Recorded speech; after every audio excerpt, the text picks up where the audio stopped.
All right, I want to welcome everybody. I'm Carter Enfinger. I'm the chairman of Bryan County. I have with me Mayor Russ Carpenter from Richmond Hill and Tiffany Walraven, mayor up in Pembroke. We just wanted to kind of get together and give a quick update on the weather. You know, our winds should start around 8 or 9 tonight.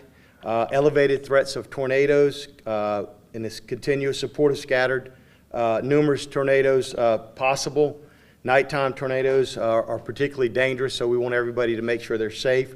We have set up a weather refuge, one in the north end and one in the south, opening tonight at 6 p.m. until tomorrow at 12 p.m. The one in Pembroke is Michael Foxworth Gym. The address is 104 Ash Branch Road in Pembroke, Georgia. Timber Trail Gym, 508 Timber Trail in Richmond Hill, Georgia. Those will be our two weather refuge. We ask you to make sure if you come, make sure your phones are charged, bring some snacks, cot, chairs, something to sit in. Those are just for folks who feel scared of the storm tonight and want to get into a safer place from their house. They can come there. We also recommend that people stay off of the road after 10 p.m. We are sending out code red alerts. If you don't get a code red alert and your friends do at a different area, those are geo-fenced. So that means if there's an area that needs it, they will get it. If not, they won't get it. It's been that way ever since we had it set up. So that hasn't been updated. It's the same code red we use, and I've heard that some people are not getting those code reds because that specific area is not in danger. That's why some people get them and some people don't. We ask you to gather your supplies, get your homes ready, prepared, flashlights, some extra food, water if you have not already done that. We just want to, again, extra safe. You can 911 will be available. All our emergency services in both ends of the county will be available. We don't run if the wind is over 40 miles an hour.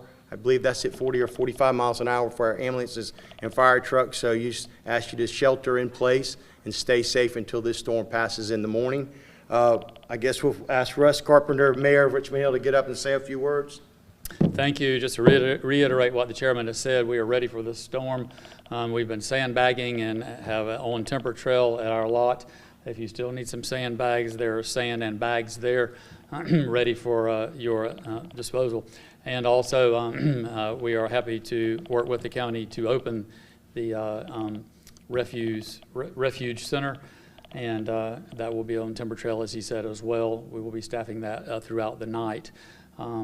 We've gotten a few calls from people in campers and mobile homes with concerns, so that will be a good place to go if you need that.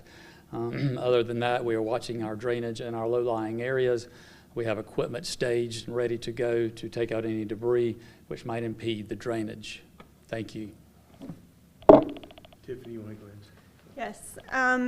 Just want to reiterate, we will have a refuge center open on the north end of the county at 104 Ash Branch Road that will open at 6 p.m. tonight. That is the city gym next to Ash Branch Manor.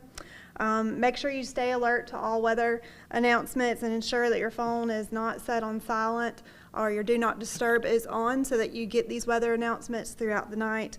And make sure your phones are charged before the night begins in case of our loss of power. Flashlights are ready and anything of that nature.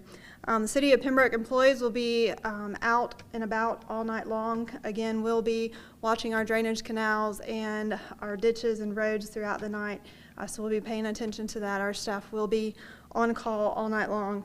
And then you're highly encouraged to stay off the roads, especially after dark through morning, as that's when we're going to receive our highest level of winds and rain. And we just want to make sure that everyone is safe. So we do encourage you to stay off the roads.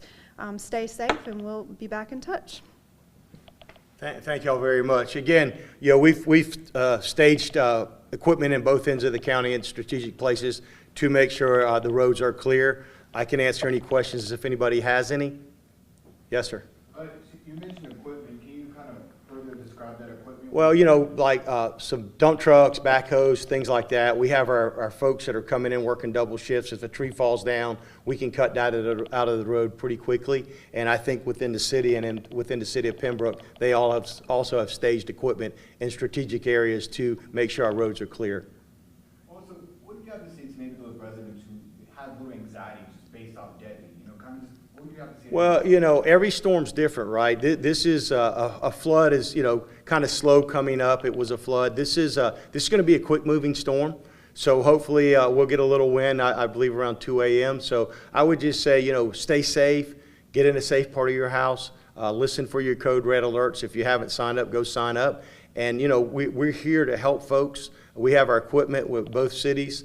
We have everything staged, ready to go to keep our citizens safe. And how do you sign up for those alerts? Excuse me? How do you sign up for those alerts? You can go to our website, and also our Facebook page has a Code Red website. It's actually, I got it right here, it's bryancounty.ga.com, and you can sign up for those Code Reds there.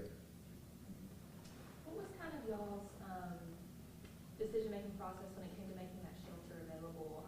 Talk about the communities and how there is a lot of population that lives in a mobile home, or maybe a camper, I know that was mentioned earlier, or even just an unsturdy structure, and they might want to seek that shelter. Right. Well, that's part of our plan. As we, you know, like this morning we started talking about it. We all got here about 6:30, 7 o'clock. We began to plan that. We Web EOC. We contacted the Red Cross. Red Cross is, you know, they're more focused on the center of the state now, shifting some of their people over there. So we needed somewhere for folks to go. That's why we have a weather refuge for those folks in low-lying areas or trailers or mobile homes or campers that feel unsafe for folks in their home. There is a place to go for that. And again, the storm, it'll be closing tomorrow at 12 p.m. So it's just a place, if you don't feel safe tonight in your home, you can go there. Have y'all made any decisions on whether or not y'all, like what time frame y'all will close y'all's EOC? No, our EOC won't be closed. Our EOC opened this morning at 7 a.m. It's going to be open through the night, probably till tomorrow afternoon, and we'll assess where we're at with the storm then. But our EOC was open this morning at 7 a.m. and will continue to be open. Are there specific places you guys are like stationed, or are you just ready to go to these like specific places, or are you guys looking at like specific places that flooded, like Debbie flooded? Well, you know, again, this is a little bit different than a flood. So it's a tornado. Tornado could pop up anywhere. Wind damage to tree could blow down anywhere with the ground saturated. So yes, that's why we place our equipment in strategic locations and get our folks ready to go. Again, our Public Works Department are here 24 hours now, and then we called in some extra folks, and I'm sure with Pembroke and Richmond will also have extra folks on hand just in case something does happen. Do you have like a list of like those specific places?